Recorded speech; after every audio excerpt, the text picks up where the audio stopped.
traumatismo del abdomen, las cirugías abdominales, y por ahí qué implicancias tiene desde el punto de vista de clínico también, ¿no? Entonces, a ver, chicos, el traumatismo del abdomen es como si su nombre lo indica, cualquier golpe o herida cortante que se produzca en la zona abdominal, ¿sí? Parece una cosa sencilla, sin embargo, es una causa frecuente de lesiones severas que dejan algunas incapacidades o que incluso pueden llegar a producir la muerte, ¿no es cierto? Debido a lesiones en algunos de los órganos internos, tanto de los órganos sólidos como de los órganos huecos, ¿sí? O sea que puede ser una urgencia médica, un traumatismo en el abdomen, ¿sí? Signos y síntomas. Ya van a ver que los signos y síntomas son muy parecidos, ¿no? Cuando hablamos de abdomen agudo, que no es un traumatismo, sino que es alguna patología en alguno de los órganos del abdomen. Es el dolor abdominal.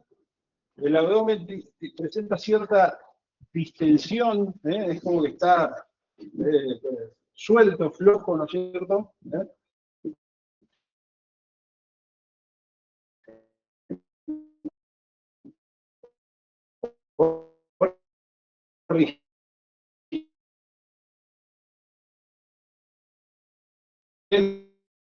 En la zona abdominal, ¿sí?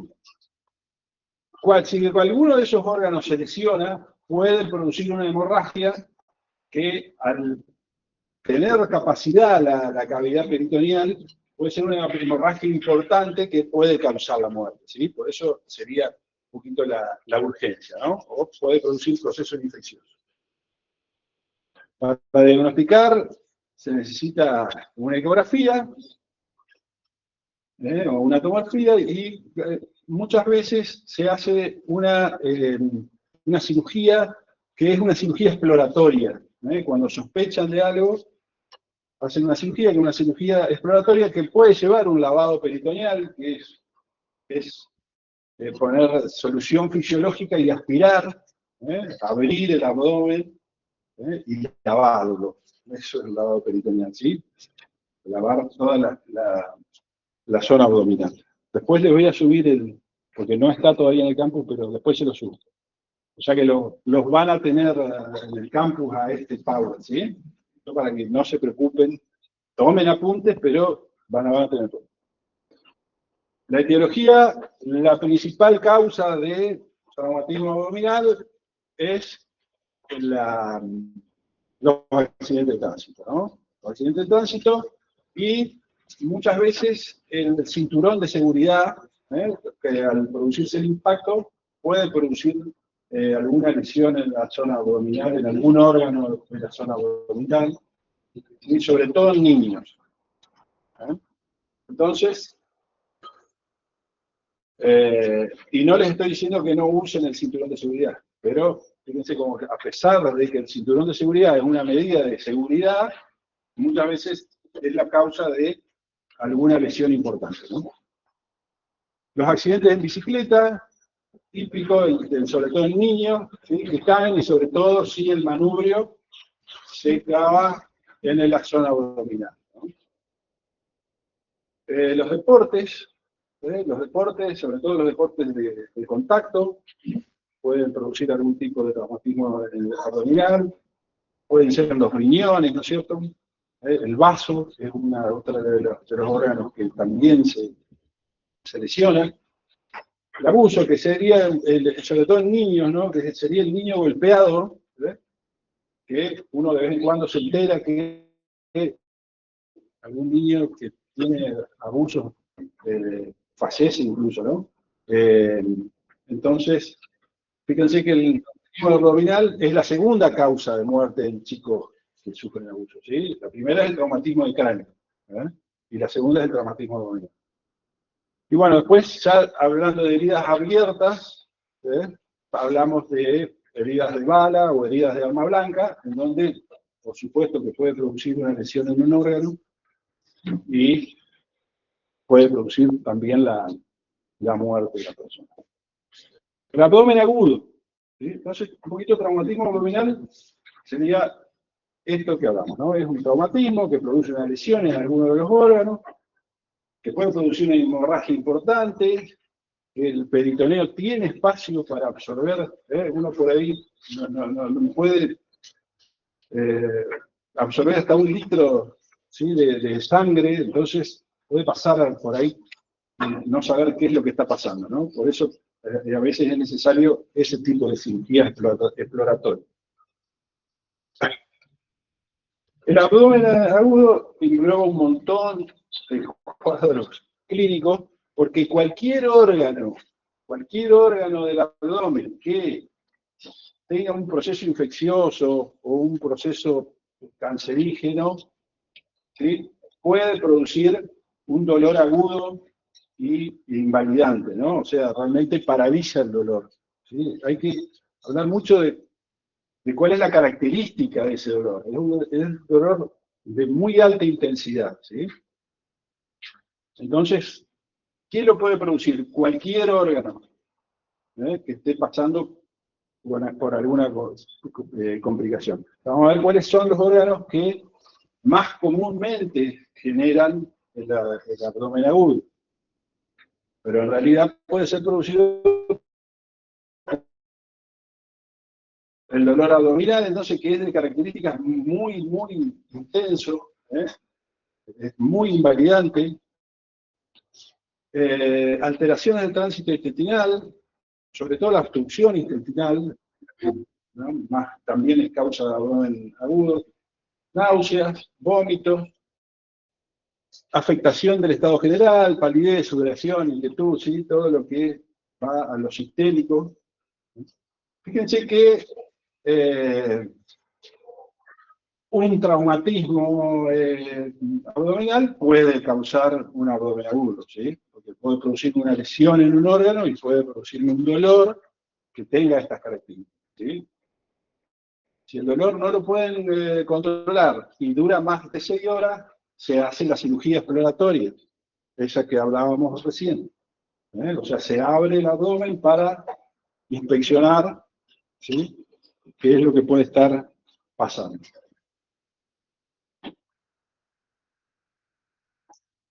Entonces, las causas más comunes serían por ahí la apendicitis, que quizá alguno de ustedes ya la tuvo. ¿Tuvo alguno apendicitis? ¿Alguno está operado de apéndice? Sí. ¿Tenemos operado de apéndice? Bueno, muy bien. Muy bien. Pero es una de las causas más comunes de abdomen agudo, ¿sí?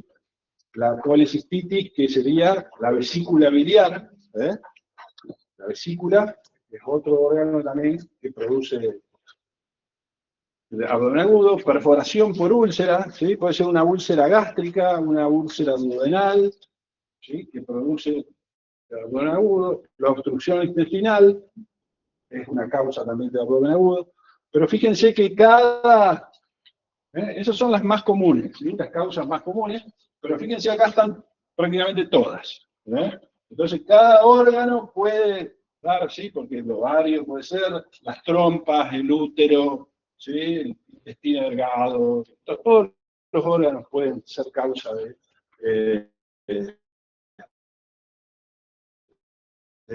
de una.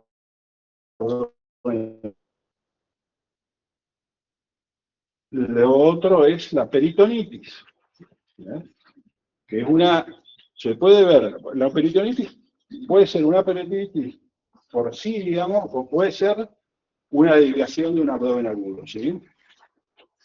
O sea, el peritoneo, ¿no es cierto?, es una membrana que está formada por tejido conjuntivo que va a sostener, sobre todo el intestino delgado. O sea, en realidad tiene 2 capas, una capa que recubre la pared, o parietal, y una capa visceral, que es la que va a recubrir y a sostener, tiene una función de sostén también de los órganos. Acá tenemos el mesenterio, que es lo que sostiene el intestino delgado, pero este es el mesocolon, que sostiene el colon, el mesogastrio, que sostiene el estómago. Entonces, cada órgano tiene el tejido conectivo que lo sostiene, ¿sí? Que hace que no caiga por acción de la gravedad y colapse, ¿no es cierto? Entonces tiene función de soporte, protección y barrera, el peritoneo. Tiene una acción de protección y barrera, porque me aísla de los gérmenes que son posiblemente patógenos para los órganos internos, me tiene una barrera biológica. Lubricación, hay un líquido, que hay una cantidad de líquido que es la necesaria para producir la lubricación de la zona con los tejidos. Y el transporte, porque es conducto de los grandes vasos, ¿sí? Ahí pasa la aorta, vena cava, ¿sí? Y después los vasos mesentéricos, que van a llevar a todo lo que sería la sangre para mantener funcionando todos los órganos. Entonces tiene funciones, ¿no? Eso es un poquito de un repaso. No sé, ¿lo deben haber visto en anatomía? Entonces, ¿qué es el peritoneo? Las funciones del peritoneo. Y entonces aparece lo que es la peritonitis, ¿sí? Es un dolor también abdominal intenso, constante, que puede ser más pronunciado al lado del abdomen en un lugar específico. El dolor se habla de dolor parietal o visceral, ¿sí? Depende si de lo que duele es toda la pared del peritoneo o si duele alguna víscera, ¿sí? Por supuesto que hay sensibilidad al tacto, la inflamación en el abdomen, fíjense que es fiebre y escalofríos. Ya estamos hablando de un cuadro infeccioso, ¿no? Cuando hablamos de una peritonitis, ¿no? Náuseas, vómitos, pérdida de apetito, falta de movimiento intestinal. Y esa infección ya puede producir una sepsis, y por eso también es riesgo tiene riesgo de muerte, ¿no es cierto? Sin duda a ver, yo creo que está más adelante. Entonces es una inflamación del peritoneo, pero que está producido por una infección que va a producir la inflamación. ¿Sí? Una condición grave, requiere tratamiento urgente y puede llevar a sepsis. Es complicación, ¿no? De una apendicitis. Siempre hablan que cuando tiene alguien con una apendicitis es importante resolverla porque lo que puede hacer es una peritonitis, que ya es un cuadro que es más severo y es más grave.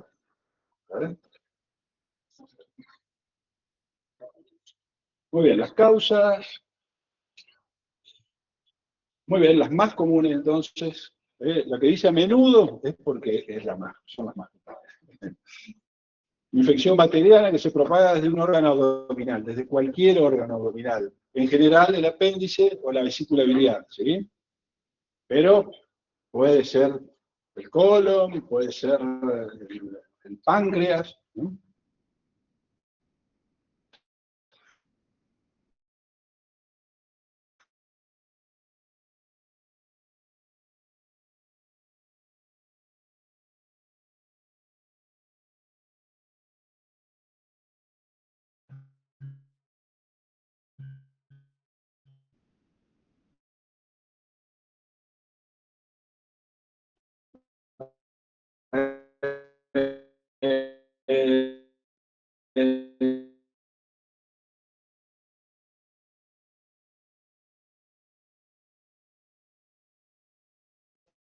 Puede ser, la infección puede ser producida por hongos, o lo que es la peritonitis primaria, que yo le decía que es menos común, que es cuando la bacteria prolifera en el líquido justamente que tiene el peritoneo para lubricar el peritoneo, ¿sí?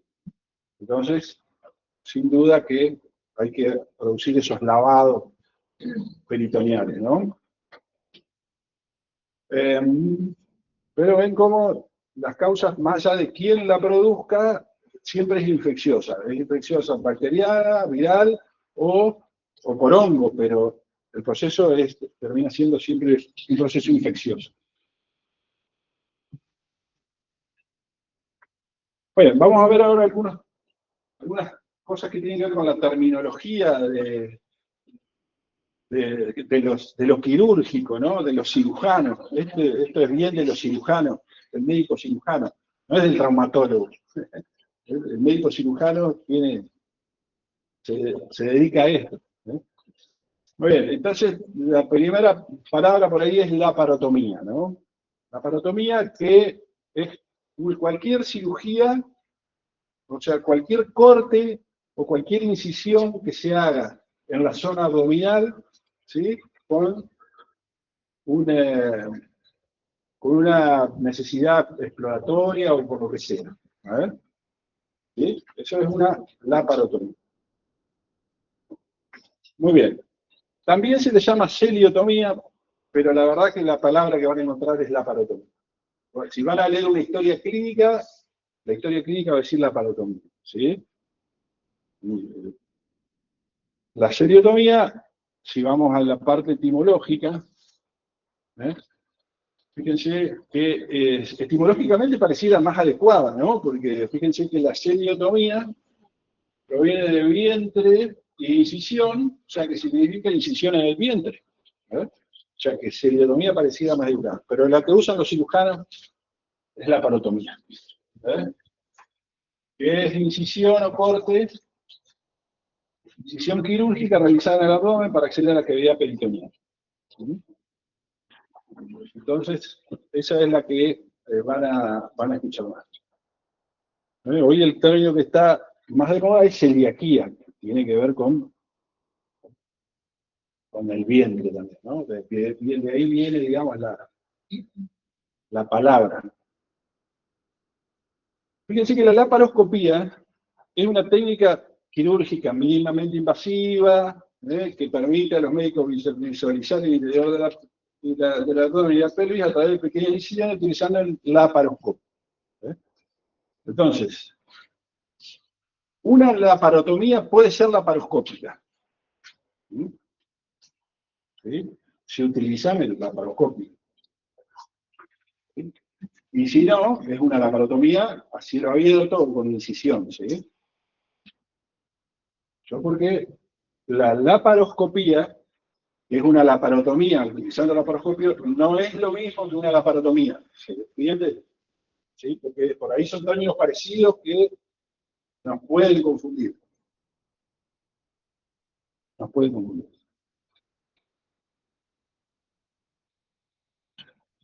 Ostomía. ¿Sí?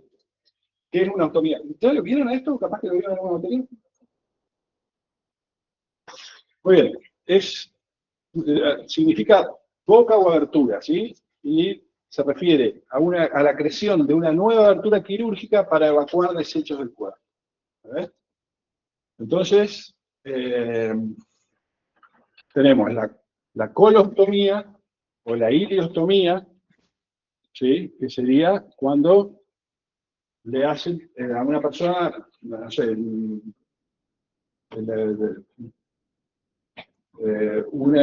una boca justamente para drenar el colon. ¿Ves? No, contra natura, ¿sí? El término sería. Pero puede ser una colostomía, puede ser una ileostomía, es un orificio que se hace al exterior para evacuar elementos de los órganos huecos de la zona abdominal. También puede ser la gastrostomía, que es para alimentar a pacientes. Se ve mucho en chicos con problemas neurológicos, tipo, por ejemplo, parálisis cerebral. Entonces, son chicos que tienen dificultades para alimentarse, que no se alimentan bien, que se broncoaspiran, que tienen muchas dificultades, entonces se hacen una gastrostomía, que es un orificio para alimentarlo en realidad, ¿no? Tiene otra función. Entonces, ese sería el término ostomía. Ectomía. ¿Ves? Ectomía dice sección o extirpación, ¿sí? Excisión o ablación quirúrgica. Entonces es cuando lo que hacen es una ablación quirúrgica, o sea, retiran un órgano, por ejemplo, lo sacan quirúrgicamente, ¿sí? Entonces lleva la palabra, el sufijo ectomía. Bueno, muy bien. Esas son un poquito. Ahora vamos a ver las ectomías que hay en la zona abdominal. Las vamos a ir un poquito analizando, vamos a ver a dónde son los cortes, ¿sí? Pero primero vamos a ver un poquito lo que es la inspección semiológica del abdomen. ¿Sí? El objetivo es reconocer la anatomía y los cuadrantes para el examen físico abdominal. O sea, vamos a ver cómo se divide el abdomen. Un poquito identificar los órganos que se presentan en cada cuadrante y conocer los nombres de las cirugías de esos órganos, las incisiones más comunes. Y por último vamos a ver si vemos las implicancias desde lo kinésico, ¿no?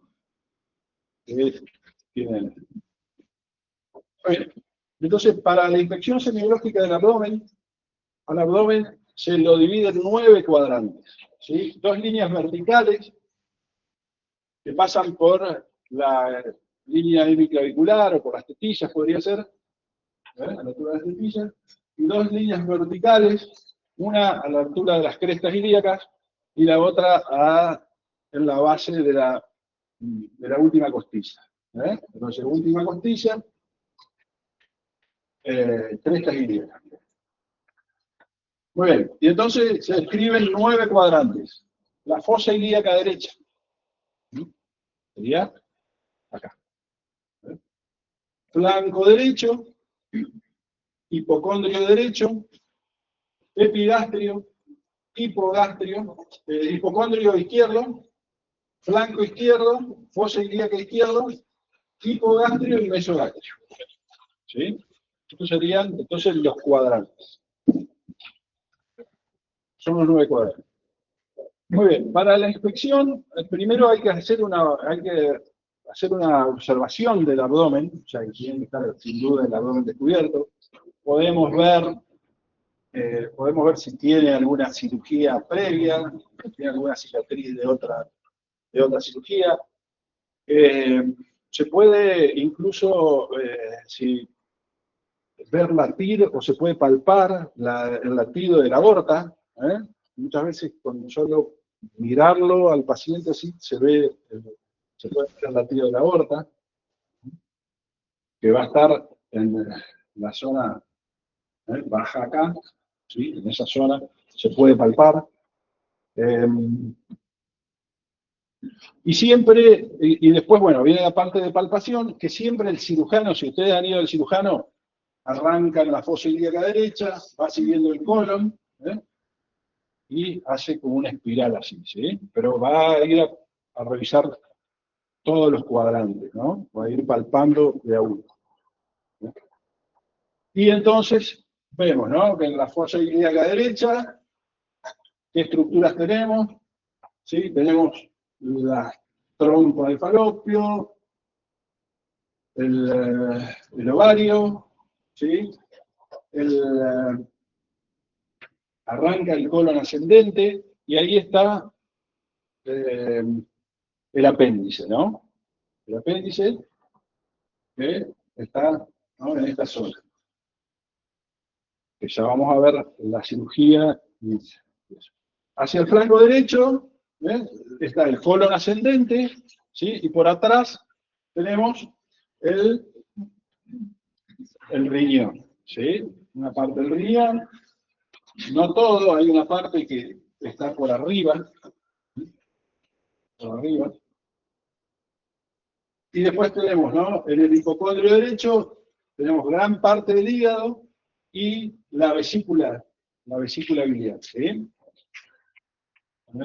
Ahora vamos a ver que cuando veamos las incisiones quirúrgicas, vamos a ver las incisiones para el apéndice, la incisión para la vesícula.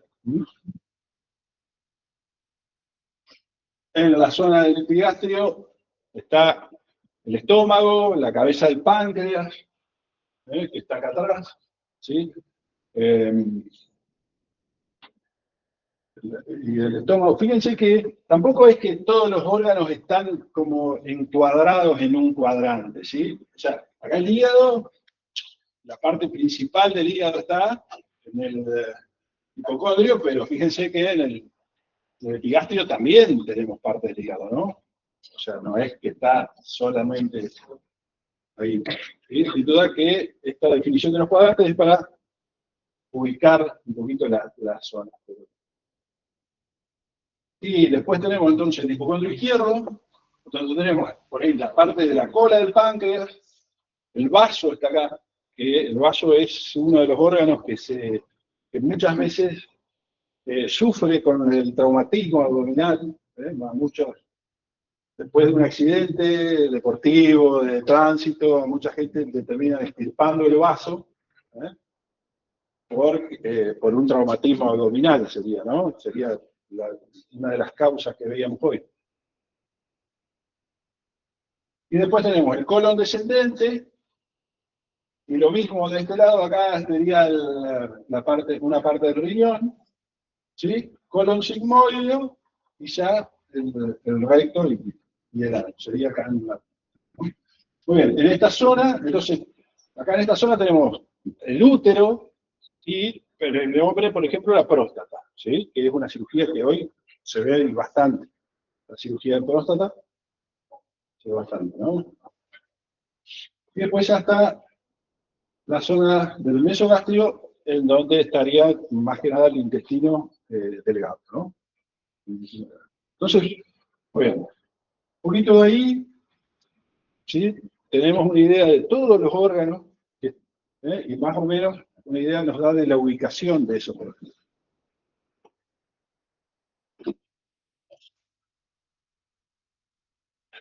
Muy bien, por supuesto que, fíjense que, por ejemplo, los riñones están en la zona abdominal, pero cuando el diafragma asciende, o sea, en realidad están en una parte alta del abdomen, ¿no? O sea, que están casi dentro del tórax, pero son parte del abdomen, ¿no? Lo mismo el vaso. El vaso está alto sobre el abdomen. Ese es uno de los problemas del vaso, ¿no? Está tan posterior que está expuesto a un traumatismo, a un golpe. Entonces se golpea, empieza a sangrar, produce una hemorragia y bueno, hay que sacar el vaso, ¿no? Lo mismo los riñones, ¿no? Muchas veces traumatismos deportivos con gente que dice que empieza a orinar sangre, ¿sí? Y bueno, eso son traumatismos en los riñones, ¿no? Muy bien. Entonces ahí vemos cómo hablábamos, ¿no? De ectomía. Ectomía. Entonces, la extirpación del riñón. Nefrectomía. ¿Sí? Es de la palabra nefrectomía. ¿Sí? La posición del paciente es una posición de cúbito lateral y la incisión es subcostal posterolateral. ¿Sí? Subcostal posterolateral. Cuando uno ve al paciente con la cirugía de la nefrectomía, arranca casi sobre la columna y llega hasta toda la zona lateral del abdomen, ¿sí? Entonces son posterolaterales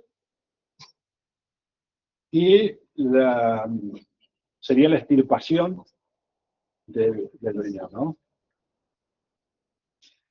Esplenectomía. Donde volvemos acá, o sea, me olvidé mirar los ángulos. Ojo acá,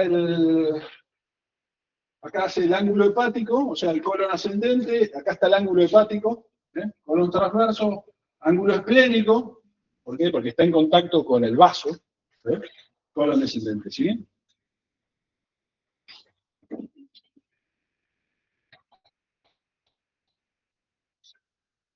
Entonces, subcostal izquierda, esplenectomía, para acceder un poco al vaso.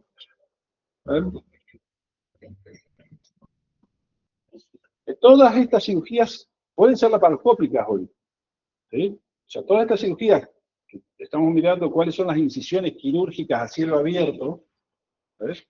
Pueden ser laparoscópicas. ¿Ves? Hoy mucho de esto se hace laparoscópico. No todo. ¿Eh? Sobre todo eh, cuando se hace una cirugía para exploratoria, ¿eh? Para ver, que esa, cuando hacen una cirugía exploratoria, utilizan el acceso medio, supra, infraumbilical. O sea, prácticamente del apéndice sifoide hasta el pubis. ¿Eh? Como veíamos,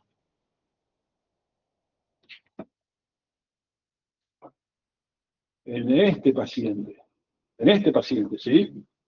Prácticamente del apéndice sifoide hasta el pubis. ¿Eh?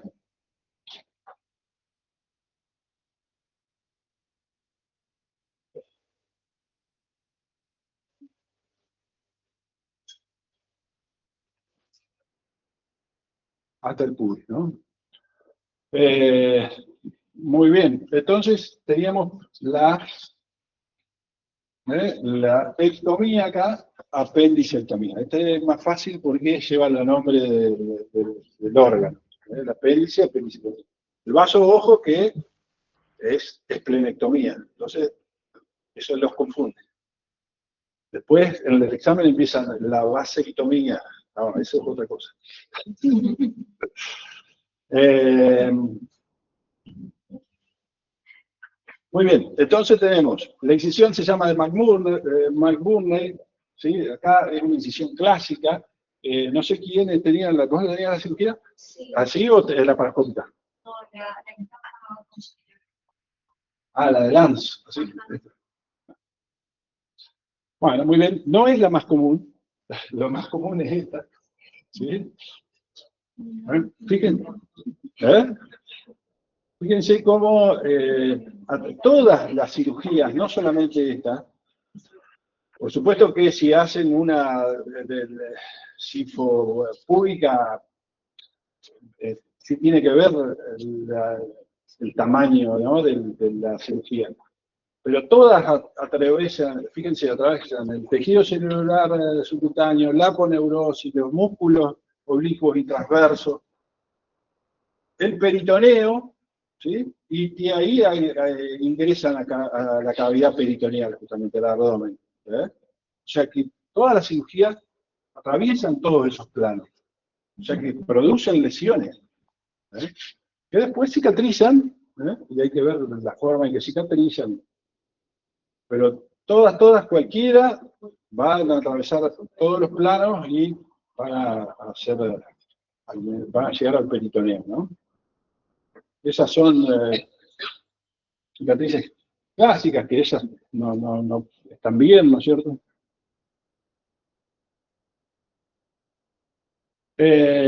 La subcostal derecha, de Kocher, y entonces acá también la vesícula biliar, el nombre colecistectomía, la extirpación de la vesícula biliar, colecistectomía.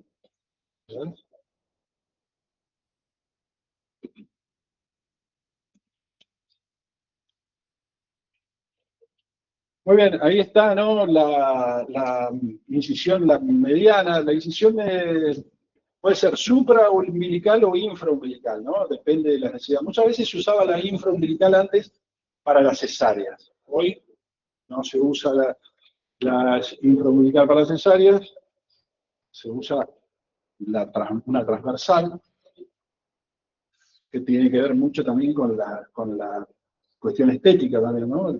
Mucho mejor aceptada desde lo estético también por las mujeres.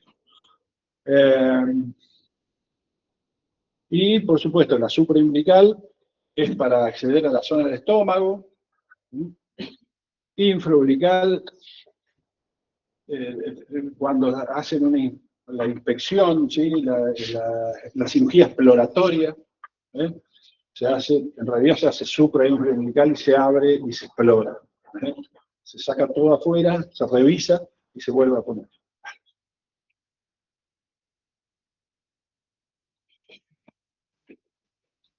Pero bueno, acá sería para el estómago, que son las gastrectomías. ¿Eh? Cualquier cirugía de estómago, la extirpación del estómago sería una gastrectomía que puede ser total o parcial. Si una gastrectomía parcial puede ir a tratar de resolver una, una úlcera, por ejemplo, ¿no? ¿Eh? Entonces, gastrectomía.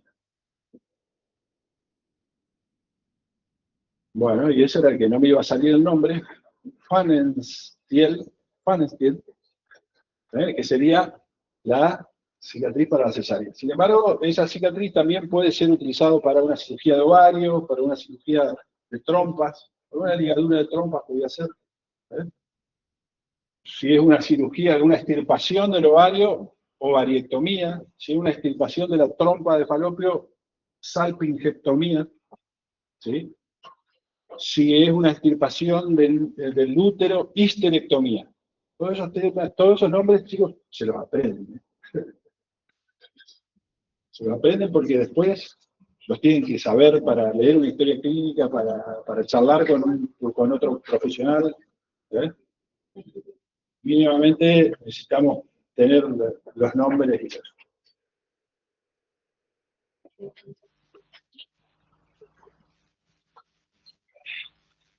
Después tienen las incisiones paramedianas, que son paralelas a la línea media.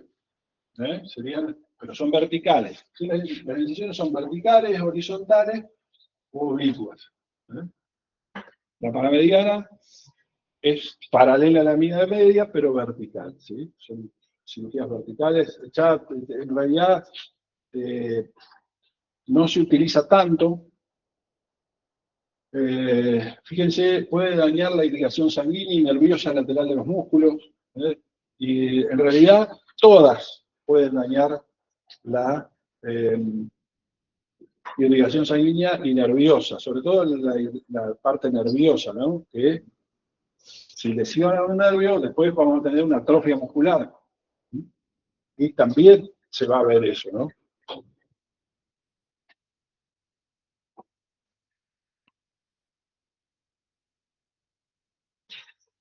Muy bien, y después tenemos lo que es una complicación de la cirugía, de una cirugía, sobre todo de la exploratoria mediana, sifopúbica, cuando me lo abrieron al paciente, desde el apéndice sifoide hasta el púbico,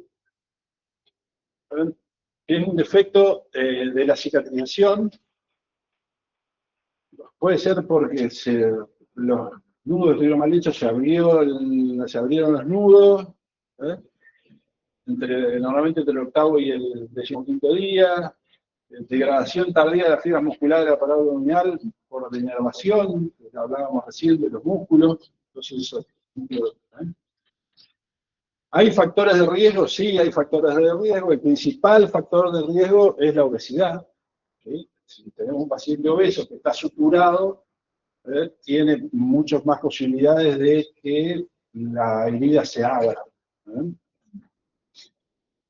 La radioterapia, ¿sí? Que produce necrosis de tejidos, o sea, entonces puede también producir una tos descontrolada, puede el paciente, porque la tos va a producir un aumento de la presión abdominal importante, el hipo, ¿eh? Y muchos de estos pacientes, como sintomatología, tienen hipo. ¿Sí? Muchos de estos pacientes tienen hipo. Y por supuesto que la incisión vertical y a través de la línea blanca, que es la que vimos, es la que más riesgo tiene de que se ventre o se viscere, ¿sí?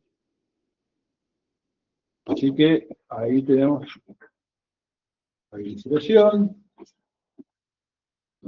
Muy bien, vamos a ver qué implicancias tiene desde lo kinésico. Y tiene implicancias kinésicas que son inmediatas, que son las que vamos a ver primero, apenas terminada la cirugía, que tienen que ver con el lugar de la cicatriz, ¿eh?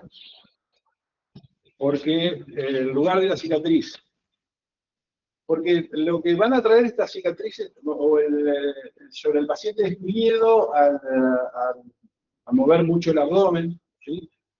Antes hablábamos del dolor, pero hoy con los analgésicos modernos, la verdad que los pacientes raramente tienen dolores significativos, ya que el dolor es como que no es lo principal, pero sí el miedo, ¿no? Uno sabe que lo operaron, ¿eh? Está ahí con la cicatriz, entonces tiene miedo, ¿no? O sea, estamos hablando, ¿no?, de pacientes con una extirpación de alguno de los órganos, o puede ser una gastrectomía, ¿eh? ¿Sí? No es lo mismo una apendicectomía, no, es una cirugía menor. Entonces, en lugar de la cicatriz. Mientras más cerca esté del diafragma la cicatriz, digamos, más dificultades nos va a traer, porque nos va a alterar más la mecánica respiratoria. Tiene que ver con la mecánica respiratoria, ¿no? Por supuesto que la cifocubiana trae mayores complicaciones respiratorias. La longitud de la incisión también, la incisión más chica, menor complicación, mientras mayor sea la incisión, mayor complicación. El abdomen superior, cercanía del diafragma, eso es lo que acaba de decir. ¿Eso qué me va a producir en general? ¿Sí? Siempre, sobre todo en las cirugías importantes, una respiración superficial. ¿Sí? O sea que va a afectar los volúmenes y capacidades del pulmón. ¿Eh? O sea, en realidad respira con la capacidad vital disminuida. Y para respirar con la capacidad vital disminuida, pero para mantenerla, ¿qué tiene que hacer? Tiene que respirar más. Si yo respiro ahí, y necesito mantener, en vez de usar toda mi capacidad vital, utilizo la mitad, o menos a veces. ¿Qué tengo que hacer para mantener la cantidad de... ¿Voy a empezar a respirar? Más rápido. Entonces, produce un aumento de la frecuencia respiratoria. ¿Sí? Y uno los ve a los pacientes y están con un aumento de la frecuencia respiratoria, respirando poquito, y muchas veces. ¿Por qué? Porque necesitan sostener la capacidad vital, pero con volúmenes chiquitos. Entonces necesitan respirar 3 veces en vez de una, ¿sí?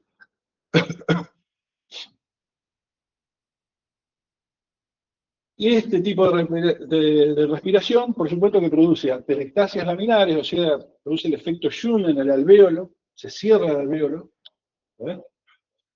¿Sí? Y produce atelectasias, o sea, son zonas que no ventilan, ¿eh? Zonas que no ventilan. ¿Tenemos respuesta de lo kinésico? Sí, con hacer una respiración profunda, tratar de tranquilizarlo, pedirle que contenerle un poco la zona abdominal, suponiendo que tenga una cirugía importante, contenerlo, o que él se autocontenga, para no producirle tanto miedo, y pedirle que haga una respiración un poco más profunda, ya es suficiente para eliminar ese tipo de cosas. Entonces, sí. Y por supuesto que la hipoventilación de las bases pulmonares, que también con ese tipo de cosas vamos a ayudar al paciente. Por supuesto, ahora la anestesia general con intubación, en general, todos estos pacientes al momento de la cirugía, ¿sí? Por supuesto estamos hablando de las cirugías más grandes, ¿no es cierto? En realidad, todas si van con anestesia general, el paciente se lo intuba, ¿sí? Se lo intuba y muchas veces se lo ventila con un ambú, lo ubican al ambú, muy bien, o hay un ventilador, ¿no? En la terapia, en el quirófano. Muy bien, pero el tema es que, fíjense, ¿no?, los efectos de la anestesia que va a afectar al sistema nervioso central, lo plancha. Entonces, fíjense, pérdida de movilidad de los cilios. Hay una disfunción laringea por la intubación, aumento del riesgo de broncoaspiración, ¿sí? Se acumulan las secreciones. Ahí acumulan, y hay, entonces es donde pueden aparecer infecciones. Bueno, ya nos vamos, ya estamos terminando. Aparecen infecciones, ¿sí? Entonces, ahí es donde está todo el trabajo preventivo de la kinesia respiratoria, donde los derivan los pacientes, ¿eh? Esas secreciones que se acumulan porque no hay porque no hay una buena barrido mucociliar y no hay una buena tos, ¿eh? Todo eso que me puede predisponer a una infección, es ahí donde tenemos que trabajar. Tenemos que ayudar al paciente a que la misma anestesia también produce un aumento de secreciones, ¿no? Aparte de la acumulación, produce una respuesta con un aumento de secreciones. Pero no son secreciones normales, ¿sí? Pero bueno, hay que ir a trabajar para que el paciente las pueda movilizar, porque si quedan ahí es donde se pueden infectar, más allá de que por sí mismas pueden llegar a producir algún tipo por ejemplo, de achelectasia, o un poquito más del bronquio, ¿no es cierto? Entonces, lo que vamos a hacer ahí es prevenir de que se infecte. No esperemos que el paciente, o sea, por eso hoy, en realidad, se lo manda a kinesiología hoy sistemáticamente, no esperan que el paciente haga la neumonía para mandarlo al kinesiólogo. Sale de la cirugía y al otro día empieza con la kinesio para tratar de mantener, ¿no es cierto?, cierta movilidad de todas esas secreciones, para tratar de que mejore la forma de ventilar y que no llegue a la neumonía. Porque ¿qué nos pasaba antes? El paciente acumulaba secreciones y terminaba produciendo una neumonía y después ahí recién iba el kinesiólogo cuando ya el paciente tenía una neumonía instalada, ¿sí?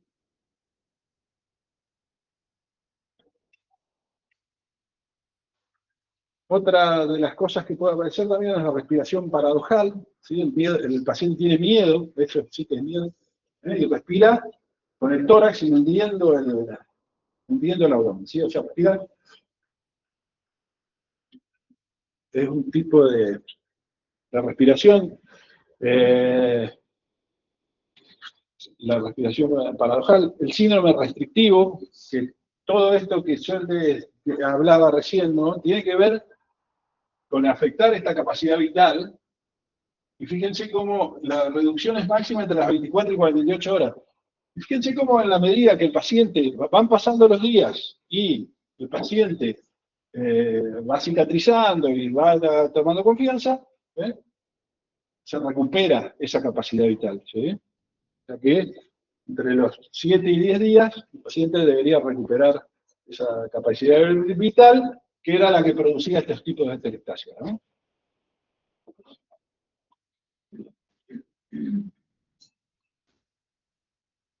Después tenemos las complicaciones a largo plazo, que tienen que ver con la cicatriz, tiene que ver con lo que hablábamos hoy de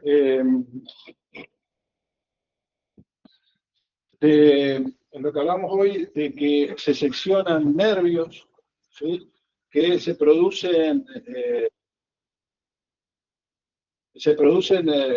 atrofias musculares producto de esas secciones de nervios, ¿sí? Y eso entonces a la larga, ¿sí?, me puede llegar a producir, claro, viene un paciente que me viene con lumbalgia, ¿no? Dice, me duele la cintura, no doy más, ¿no? Uno lo evalúa, lo ve y encuentra esto, ¿sí? Una cicatriz, un abdomen que protruyente, que está débil, ¿eh? Y bueno, le diría que demasiada suerte tiene que tener una lumbalgia nada más. ¿Sí? Entonces, ciatalgia, lumbalgia, ciatalgia, escoliosis, sifosis. La sifosis tiene que ver por ahí, tiene que ver más con una cuestión postural, de miedo, si tuvo una cirugía importante. Eso sí pueden ser al principio actitudes sifóticas que son más fáciles de resolver, La escoliosis puede tener que ver con alguna lesión que quedó alguna lesión de algún nervio. Fíjense, ¿no? Cómo se nota en esta zona, ¿no es cierto?, una zona de debilidad de la pared abdominal. ¿Sí? O sea, la cirugía está, la incisión quirúrgica está acá. Pero en esta zona se nos ve una zona de debilidad con un ombligo que está un poquito corrido a la izquierda. Y una zona derecha con una zona de debilidad, incluso el abdomen en esa zona está como un poquito más redondeado, más flácido, ¿sí? Entonces, ¿esto me puede terminar produciendo una escoliosis? Y sí, me puede terminar produciendo una escoliosis, ¿vale? Porque es una zona que está trabajando mal. ¿Tenemos mucha respuesta para una cosa así? Sí, más o menos, porque ya hay una lesión nerviosa y hay una zona de debilidad muscular que por más que la trabajemos, no sé si el paciente lo va a recuperar. Por supuesto que este paciente pareciera que sí puede mejorar un poco, ¿no?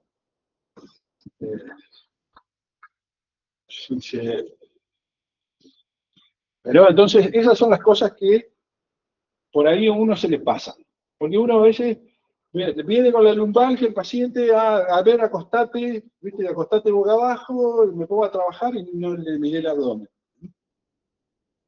No le miré el abdomen, bueno, hay que inspeccionar al paciente, ¿sí? Hay que ver, hay que evaluarlo, hay que preguntarle, hay que preguntarle. A veces no quieren contar.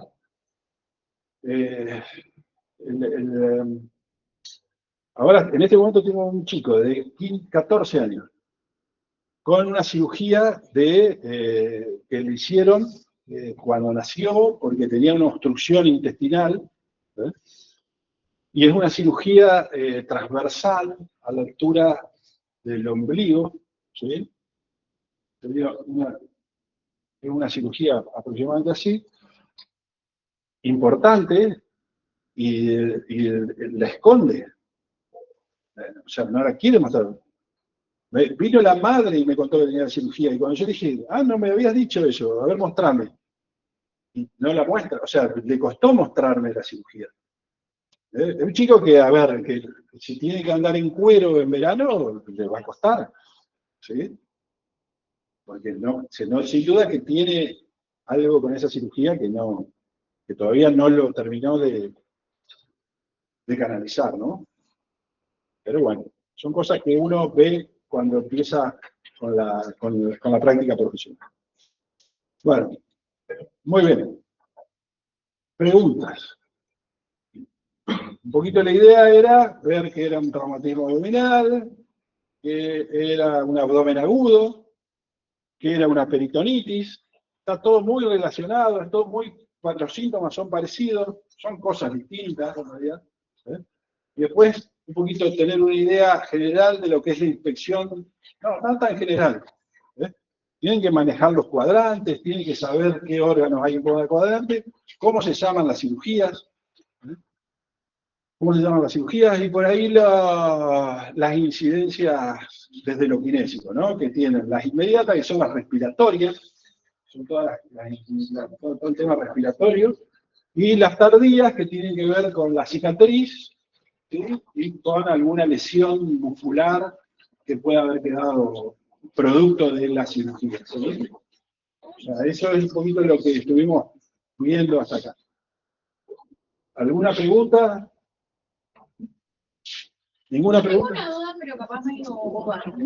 Bueno, no importa. A mi prima hicieron una cesárea y el médico le dijo ni bien salió de la cesárea que no hable, que quede callada, que no hable ni nada.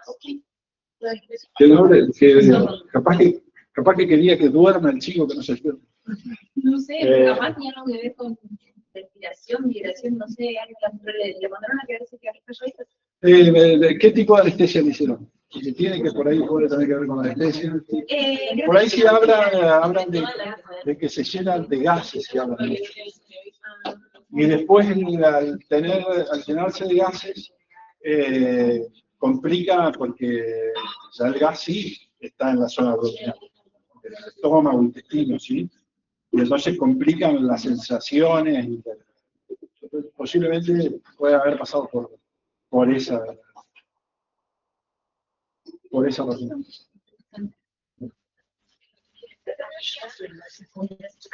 O sea, imagínense que un abdomen que está cargado de gases, ¿sí? Todas las vísceras huecas, estómago, intestino, va a generar más presión abdominal. Y bueno, por más que sea reciente, habrá estado con los miedos, con el dolor, con todas las cosas.